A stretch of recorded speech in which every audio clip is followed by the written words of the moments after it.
Blake Lively exige les relevés téléphoniques de Justin Baldoni pour révéler les méthodes qui auraient été utilisées pour la détruire. Alors que Blake Lively et Justin Baldoni continuent de se disputer juridiquement, l'actrice de l'épisode de Gossip Girl a déposé une assignation à comparaître pour obtenir les relevés téléphoniques du réalisateur de It Ends With Us. D'ailleurs, merci.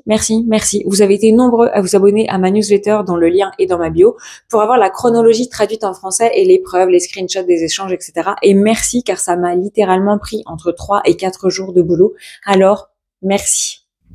Blake Lively et Ryan Reynolds ont déclaré par le biais de leurs avocats ce 12 février qu'ils prenaient des mesures pour exposer les personnes, les tactiques et les méthodes qui ont contribué à détruire et à enterrer sa réputation et sa famille au cours de l'année écoulée. Un porte-parole de Blake Lively a déclaré que des assignations à comparaître avaient déjà été envoyées à AT&T, Verizon et T-Mobile, donc ces 3 réseaux téléphoniques comme Orange, Free et Bouygues Telecom par exemple, pour obtenir les relevés de Justin Baldoni, ainsi que l'experte en relations publiques de crise Melissa Nathan et la publiciste Jennifer Abel, pour exposer, je cite, l'intégralité du réseau de mensonges dans la prétendue campagne de diffamation contre l'actrice / productrice / créatrice de garde-robe sur mesure. Vous l'aurez compris, je parle de la blonde écervelée. Petite question qui me taraude comme ça. La date limite initiale pour déposer l'amendement de la plainte était le 14 février. Today. Et donc toi, t'attends le 12 février pour faire ça, pour demander les relevés de tout le monde. Tu penses que tu vas pouvoir tout lire d'ici le 17. J'espère que les avocats sont payés cher pour bosser le week-end et tout déposer dans les temps le 17. Toutefois, je peux me tromper, mais je pense que Justin a déjà exposé une bonne partie des communications concernant Blake en ce qui concerne la partie harcèlement, mais également la campagne de représailles. La smear campaign, donc la campagne de représailles pour cancel Blake Lively. Alors, à mon avis, ils vont trouver des messages entre Justin et sa femme Emily, ou peut-être son partenaire chez Wayfarer, Jamie Heath, où Justin déverse sa colère à propos de Blake. Mais si c'est le cas, je pense qu'on mérite tous d'être traînés au tribunal, car qui n'a jamais échangé des messages avec son plus proche entourage à propos des personnes qui nous cassent fortement les cojones?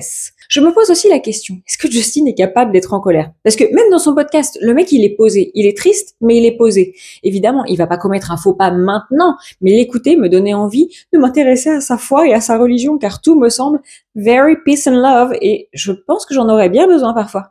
Le porte-parole a également souligné la validité des demandes d'assignation à comparaître, affirmant que les informations demandées pourraient, je cite, fournir des preuves cruciales et irréfutables non seulement sur qui, mais aussi sur quand et sur comment leur plan de représailles a été élaboré et mis en œuvre. Je pense que le mec espère obtenir les plans de Prison Break, limite. En réponse, mon ami Brian Friedman, l'avocat de Justin Baldoni, je plaisante, on n'est pas amis, j'ai pas d'infos, a déclaré que les parties avaient atteint une partie ordinaire du processus de litige, eux, le camp Baldoni, tandis que les avocats de Blake Lively présentaient une demande extraordinaire. Je cite Brian. Il demande chaque appel, chaque SMS, chaque journal de données et même les informations de géolocalisation en temps réel des deux à 3 dernières années, quel que soit l'expéditeur, le destinataire ou le sujet. Cette expédition de pêche massive démontre qu'ils recherchent désespérément, c'est ce qu'on disait, les fonds de tiroir, une base factuelle pour leurs affirmations manifestement fausses. Ils n'en trouveront aucune. Go Brian! Pendant ce temps en coulisses, un médiateur a été désigné cette semaine. Vous m'avez souvent demandé s'il était possible que tout soit réglé hors du tribunal à ce stade. Et voici ce que je peux vous dire. Le médiateur a été désigné par le juge Lyman pour éviter le tribunal. Un médiateur est souvent un ancien juge qui va essayer de calmer le jeu pour montrer à chacun des camps que c'est dans leur intérêt personnel, professionnel et financier de régler le cas, j'allais dire à l'amiable, mais on est loin de l'amitié ici, donc en tout cas plutôt loin des tribunaux. J'ai écouté plusieurs créateurs de contenu américains qui pensent que les deux stars n'iront pas jusqu'au tribunal et qu'on est dans une partie d'échec qui consiste à intimider le camp de l'autre. Possible, je ne sais pas. Alors, en plus, j'ai très souvent un mauvais instinct, donc évidemment, ne me citez pas sur ça et ne me faites pas confiance, j'attends vos remarques dans les commentaires, mais j'ai l'impression que Justin, bien qu'épuisé comme il le dit dans le podcast, est clairement affecté par les coups de ce procès. Il a quand même envie d'aller au tribunal et de blanchir son nom devant le public à la barre. Encore une fois, je peux me tromper. J'ai souvent un très mauvais instinct. J'aimais beaucoup Blake Lively, tu vois. Donc, les poursuites en duel devraient être portées devant le tribunal le 9 mars 2026. La date n'a pas changé. Et j'en profite pour vous rappeler également qu'il s'agit d'un procès fédéral, donc non, il ne sera pas filmé comme celui de Johnny Depp et Amber Heard.